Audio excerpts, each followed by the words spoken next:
Втор дневник на Канал Плюс, добро вечер. Започнуваме веднаш по кратката најава на дел од содржините.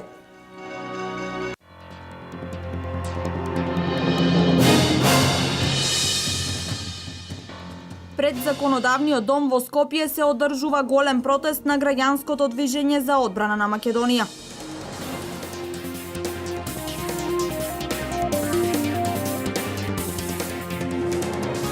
Лидерската средба што требаше да се одржи утре во Виена е откажана. Виена е пропуштена шанса, смета Антонио Милошовски од ВМРО ДПМН.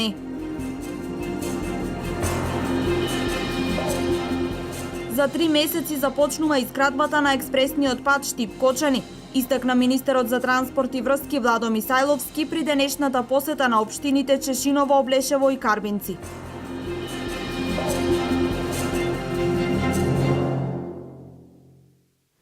Голем народен собир во организација на граѓанското движење за одбрана на Македонија се случува вечерва во Скопје. Членовите на ГДОМ истакнуваат дека народот како што ја создаде оваа држава, сега кога се чувствува отворена закана за нејзино подривање, застанува во одбрана на институциите и зачувување на мирот. Македонија мора да оди напред, да се развива. Нема случај никаде во светот опозиција да бега и да се плаши од избори. Деструкцијата не е опција со која државава оди напред. Насилието не е опција која ќе донесе подобро утре за народот. Затоа е потребна одлучност со каква располага нашиот народ, истакнуваат од ГДОМ. Во дневникот на Канал Плюс ќе имаме можност линковски во живо да проследиме дел од атмосферата во Скопје. Да погледнеме.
Имавме можност да ја погледнеме моменталната состојба во Скопје, а ние продолжуваме со останатите актуелности за денес.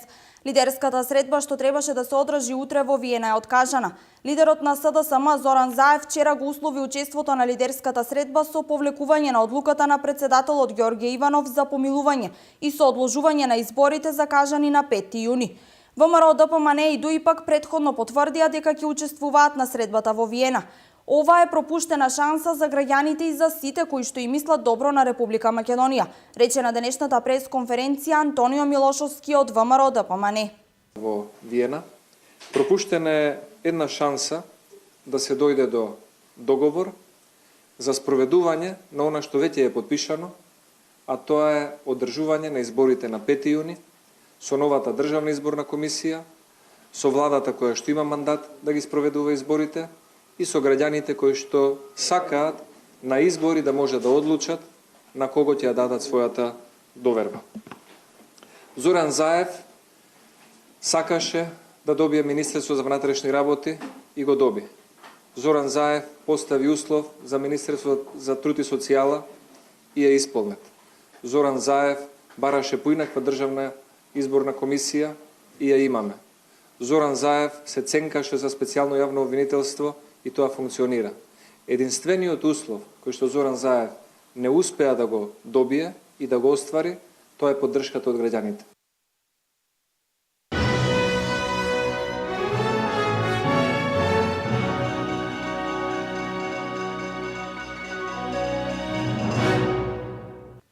За 3 месеци започнува изградбата на експресниот пат Штип-Кочани, истакна министерот за транспорт и врски Владо Мисајловски при посетата на општините Чешиново, Облешево и Карбинци. Со градоначалниците на двете општини и директорот на јавното претпријатие за државни патишта, Мисајловски направи увид на изградениот мост кај Пишица, инвестиција вредна 20 милиони денари. Тендерот за изградба на експресниот пат Штип-Кочани е завршен, а понудите се во фаза на евалуација. Се очекува за 2 до 3 месеци да се потпише договор и да се започне со негова изградба. Министерот за транспорт и врски Владо Мисајловски во посета на општините Чешиново, Облешево и Карбинци. Експресниот пат ќе биде со должина од 28 километри и ќе има 4 ленти. Инвестицијата изнесува 21 милиони евра, обезбедени преку кредит од Европската банка за обнова и развој. Кога ќе тргнете од Скопје може да забележите дека се работи Скопје-Штип автопатот, инвестиција од преку 200 милиони евра. Започнавме со тендерска постапка за 2 експресни патишта во овој регион, станува збор за Штип-Кочани и Штип-Радовиш. Веќе заврши првата фаза на предквалификација на тендерот, 21 компанија се пријавија. Мисајловски, директорите на јавното предпријатие за државни патишта и на јавното предпријатие Македонија пат и градоначалниците на Чешиново, Облешево и Карбинци извршија увид на изградениот мост кај Пишица, инвестиција вредна 20 милиони денари, и на градежните активности за изградба на регионалниот пат од Карбинци до Зрновци, инвестиција вредна 50 милиони денари. Паралелно започнува изградбата на делницата Аргулица-Бурилчево, пат што ги поврзува општините Штип до Зрновци. Оваа година ќе завршиме вкупно 1,4 километри, 1,8 километри од делот помеѓу Аргулица до Борилчево. Наредната година се предвидени 11,5 милиони денари, а 2018 и 2019 ќе го завршиме делот помеѓу Теранци и Кукичино. Така да комплетно ќе биде споен делот помеѓу општините Карвинци и Зрновци, се до Виница, односно Штип-Виница.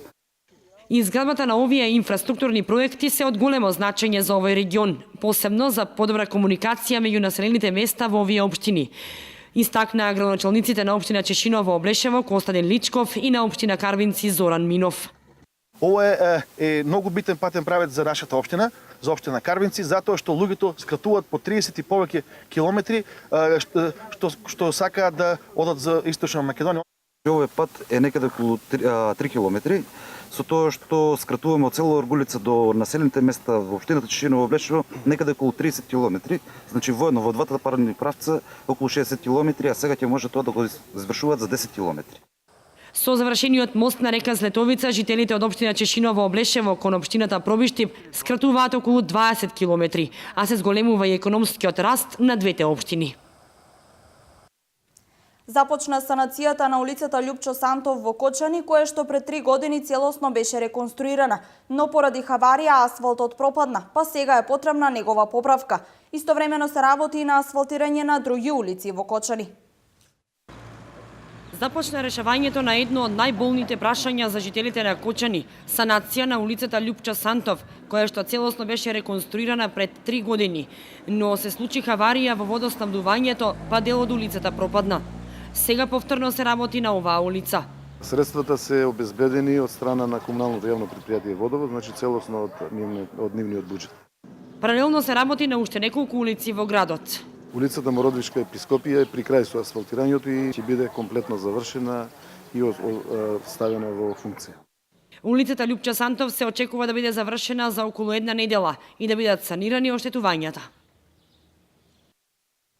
Општина Виница продолжува да инвестира во долгорочно решавање на проблемите со водоснабдувањето во ридско-планинските населени места. Денес започна поставувањето на огромна цистерна за вода во село Грлани, во која ќе биде вграден систем со кој стотина жители ќе имаат квалитетна вода за пиење. Откако пред месец дена се поставија фотоволтаични панели за автоматско хлорирање на водата во 4 населени места, од денес проблемите со водоснабдувањето ќе ги надминуваат и жителите на малата од разбиен тип во село Грляни.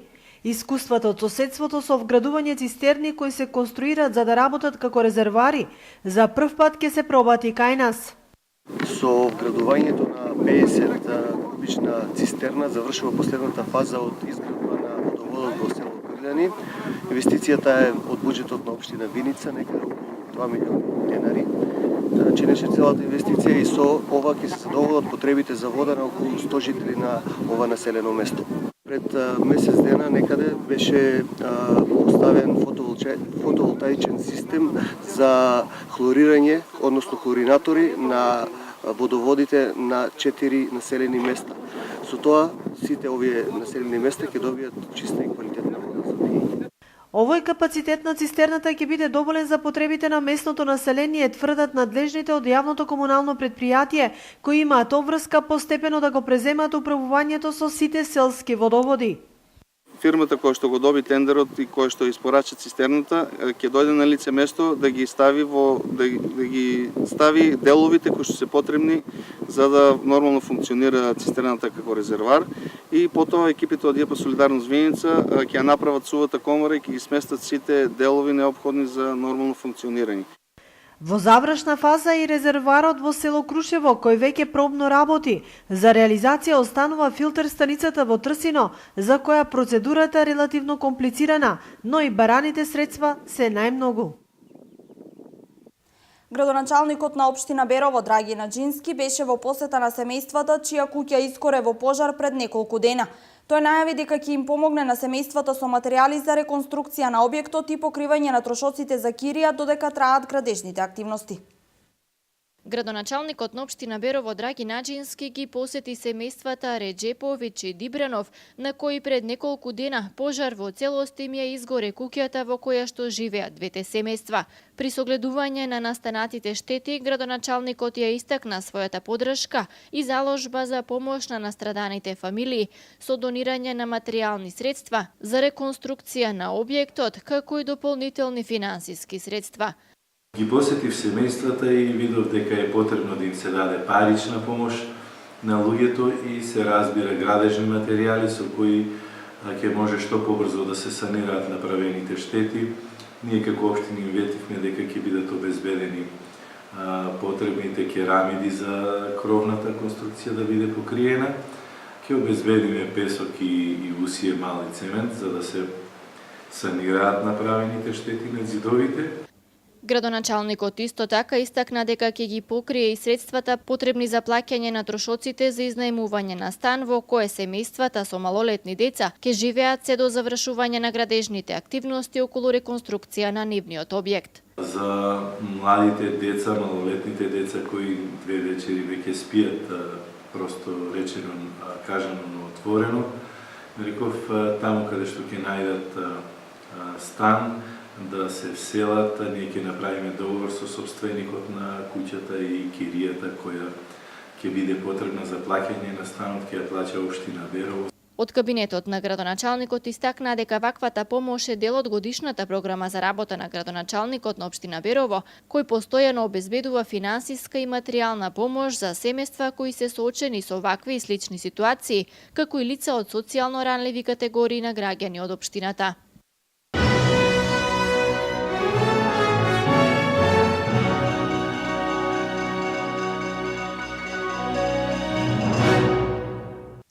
Протестот е легитимно средство за манифестирање на различни ставови и интереси, но она на што треба да се внимава е умереноста на изјавите на политичките лидери, преводниците и организаторите на протестите, како и на новинарите, апелираат од правниот факултет на УГД.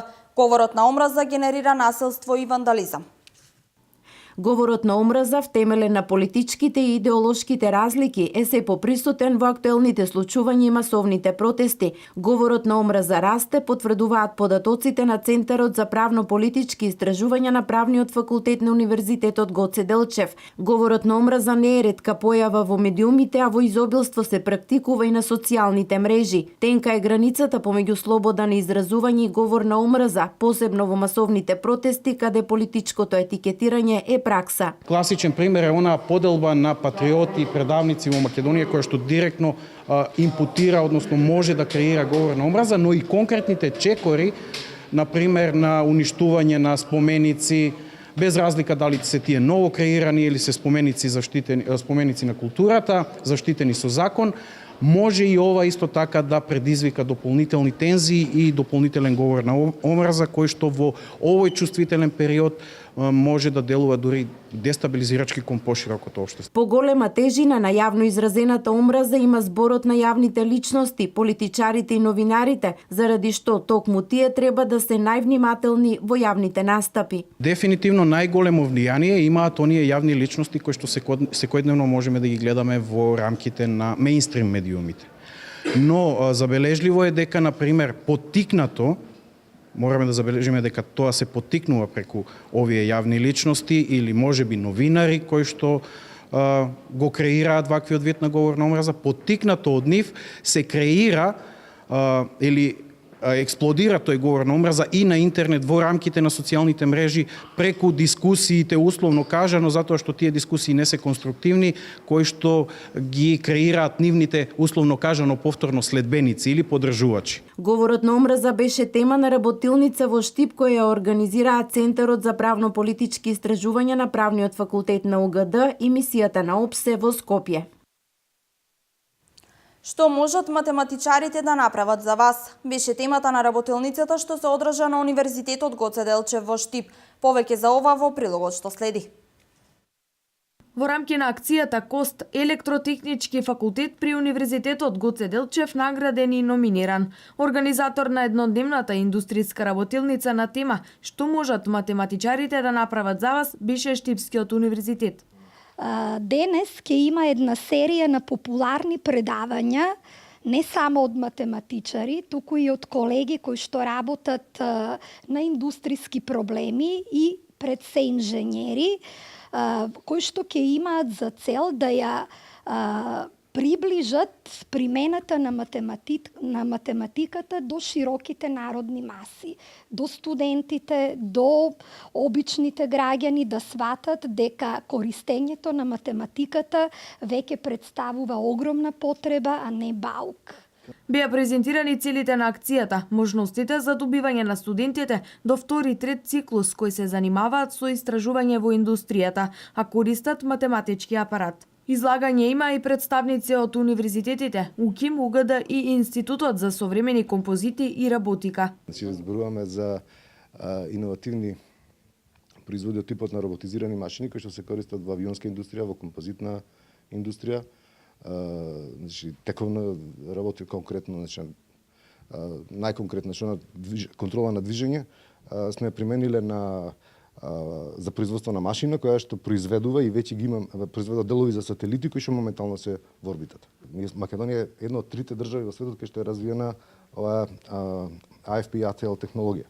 Значи Микросам е производител на машини со кои што се произведуваат делови за авиони. Значи, моето предавање е баш поврзано со примена на математиката во ајде да кажам во техничките науки, конкретно за една работа што е посебно хит во светот последниве години, да не кажам деценија и пол, така. Значи се работи за математички модел за пресметување на број на слоеви кај наноматеријалот кој што е моментално хит во светот, број 1, графен. Значи јаглеродна структура со едноатомска дебелина, значи сосема транспарентен, високо применлив, со неверојатни својства, подсврст од диамант, со голема флексибилност, со големи сензорски способности и големи спроводнички способности. Ваквите графени веќе имаат примени на тениски ракети, а во блиска иднина се очекува мобилните телефони да се наполнат за 5 секунди, истакна професорката Андоновиќ.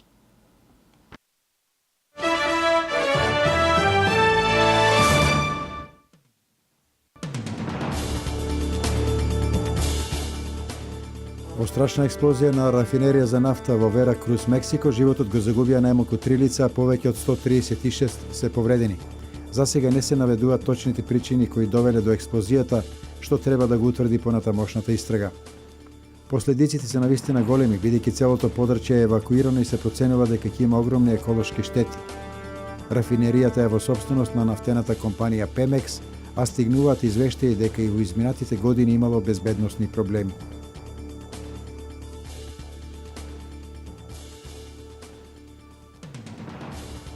Германската влада планира да им ги одзема државјанствата на членовите на групата Исламска држава со цел да се спречи нивно враќање во земјата, се наведува во документ до кој дошле германските медиуми. Како што јави дописникот на МИА од Берлин, повеќе од 800 државјани на Германија досега учествувале во борбите во Сирија и Ирак во редовите на ИД и други радикални исламистички групи, и тие сега се опасност и за германската безбедност. Во документот се вели дека за да се превенира враќање на џихадистите во земјата, треба да се проверат сите правни можности за одземање на државјанството, доколку тие се бореле во странство и имаат и друго државјанство покрај германското. Според документот, владата во Берлин ја разгледува можноста на членовите на ИД да им се одземат личните карти и пасошите, за да не можат да патуваат на териториите под контрола од Исламска држава. Сили на џихадистичка Исламска држава беа протерани од позиција околу пристанишниот град Дерна во источна Либија. Овој град долго беше под нивна команда. Според западните медиуми, ако повлекувањето на ИД од Дерна биде потврдено, тоа ќе значи прегрупирање на силите во регионот. Досега Исламска држава успешно ја користеше ситуацијата со несогласувањата меѓу двете либиски влади за да ги засили позициите и да освојува територии.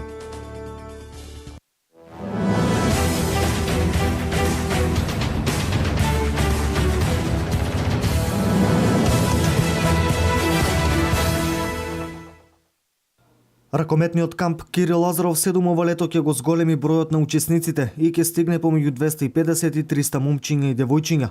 Заложбата на капитенот на националниот тим е од овој камп да се направи база на селекција на млади играчи, на кои им е потребна надградба во делот на спортот, едукација за здрава исхрана, спортски бонтон и други квалитети. Во период од 7 дена во кампот на Лазаров ќе гостуваат сегашни бивши репрезентативци, големи имиња од светот на ракометот и наједуцираните македонски и европски тренери. Првата група во ракометниот камп Кирил Лазаров 7 стартува од 17 до 23 јуни и од 24 до 30 јуни. Инаку најдобриот македонски ракометар Кирил Лазаров продолжува да руши рекорди во дресот на Барселона и во шпанскиот ракомет. Лазаров е прв стрелец на Барса во тековната сезона, како и во претходните две, и ги освои сите можни трофеи, откако се пресели во каталонскиот клуб во летото 2014 година.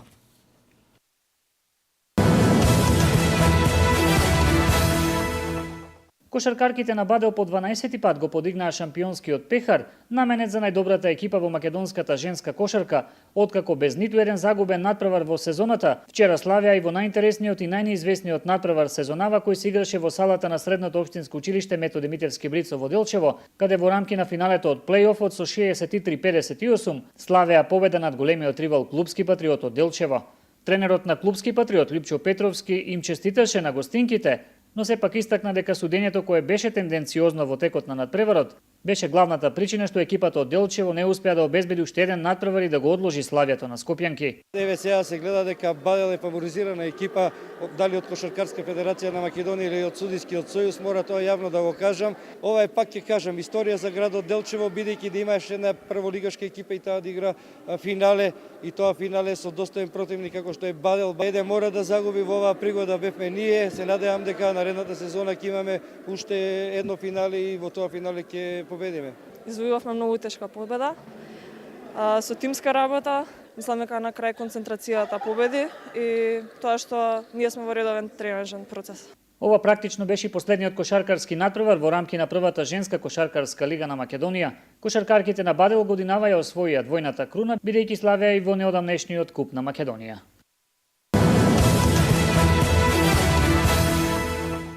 Најдобриот каратист од Штип Емил Павлов започнува со подготовки за Европското првенство во Момпеле, Франција. Од 20 до 26 април Павлов со карате репрезентацијата на Македонија ќе замине на завршни подготовки во Дојран.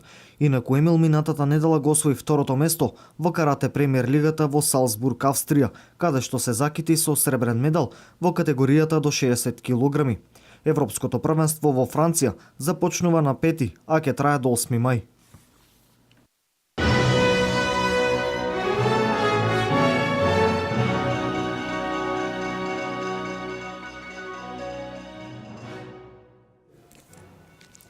Ова беше се во ова издание на Дневникот. Останете со програмата на Канал Плюс и имајте пријатна вечер.